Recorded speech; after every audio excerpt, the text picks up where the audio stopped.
Bonjour les élèves, përshëndetje nxënës. Sot në lëndën frëngjisht, tema që do marrim është Le Grand Jour, dita e madhe, page 74, faqja 74.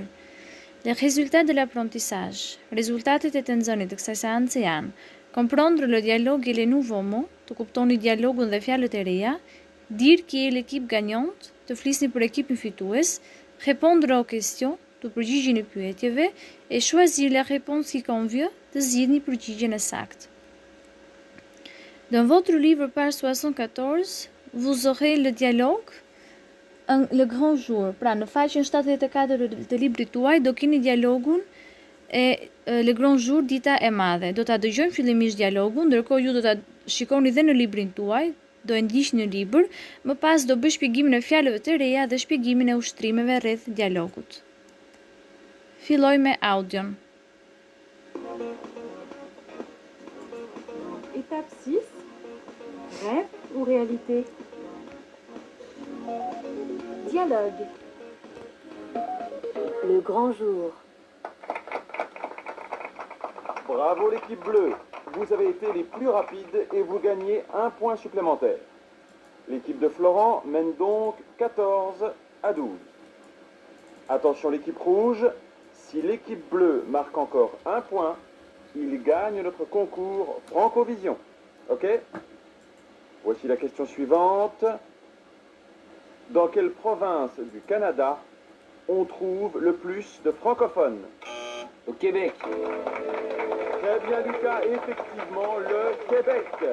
Je rappelle le score. Équipe bleue 14 points, équipe rouge 13 points. Voici la question.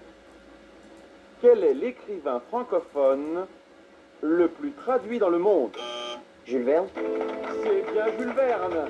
Bravo Étienne. Dommage pour l'équipe bleue. L'équipe rouge a été la plus rapide. Génial, Étienne. Facile. C'est l'auteur que je lis le plus. Vous êtes donc ex aequo 14-14. Je crois que je vais m'évanouir. Dernière question. Concentrez-vous bien. Quel est l'animal vertébré qui vit le plus longtemps? La baleine. Hélas, non, Florent. Julie, La tortue? c'est ton dernier mot, Julie? Tu es sûre? J'espère. Oui, bravo! Bonne réponse de l'équipe rouge qui gagne 15-14.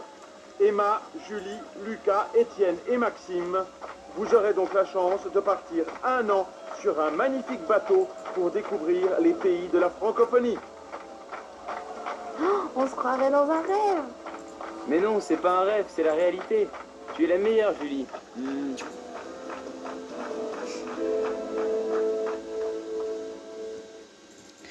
Ky ishte pra dialogu I faqes 74, uroj ta keni ndjekur edhe ju në librin tuaj dhe të keni mbajtur shënim fjalët e panjohura.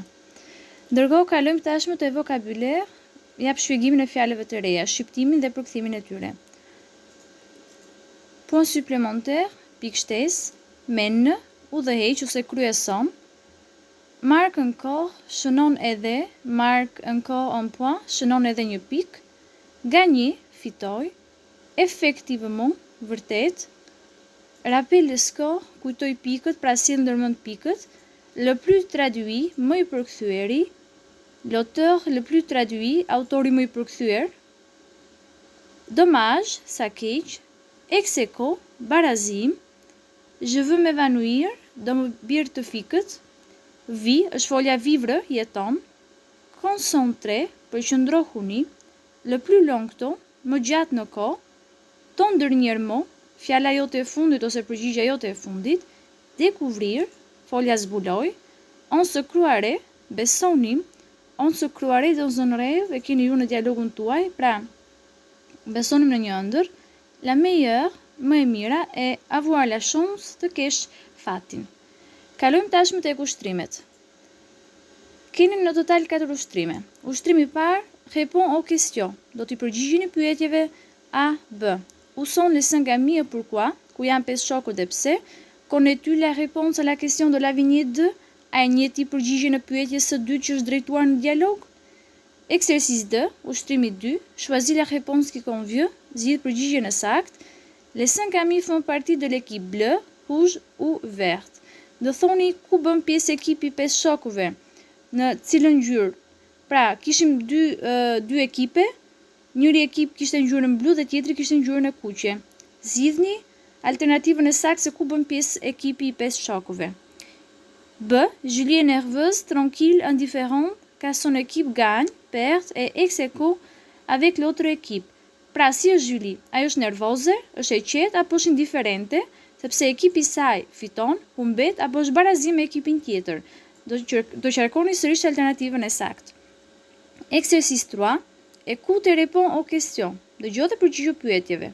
Pra, pasi të keni parë dhe njëherë dialogun, do punoni ushtrimin 3. Do jepni evolucionin apo zhvillimin e pikëve të grupit të emës. Pika B e ushtrimit 3, remplace les réponses dans l'ordre et dit qui les donne. Pra, do vendosni përgjigjet e dhëna Jules Verne, La Tortue, Le Québec u La Baleine, sipas rendit të përgjigjeve, cila ka qenë përgjigja e parë dhe cila e fundit, dhe do i lidhni me personazhet. Pra, Jules Verne, cili ishte personazhi që gjeti Jules Verne, ishte Florent, Lucas, Julie u Etienne. Apo La Tortue. Unë mendoj se La Tortue u gjet nga Julie. Gjeni ju se cilat përgjigje janë gjetur nga personazhet e tjerë. Exercice 4, ushtrimi 4, do lidhni dy kolonat me njëra tjetrën. Kemi Le Québec. Çfarë është thënë rreth Québecut në dialog? Është përmendur la durée de vie, jetësia, nombre d'habitants parlant français, apo numri i banorëve që flasin frëngjisht dhe traduction en différentes langues, përkthimi në gjuhë të ndryshme. Do lidhni kolonat, tham edhe një herë. Pika B e këtij ushtrimi, lis le dialogue, retrouve les questions posées. Do gjeni në dialog të gjitha pyetjet e drejtuara. Kalojmë te detyra e shtëpisë, devoir à la maison, exercice 1 et 2, page 54, pardonne-moi, cahier d'exercice. Pra, në fletoren e detyrave të shtëpisë do bëni ushtrimin 1 dhe 2, faqja 54 që janë në fletoren e punës. Punë të mbarë dhe faleminderit.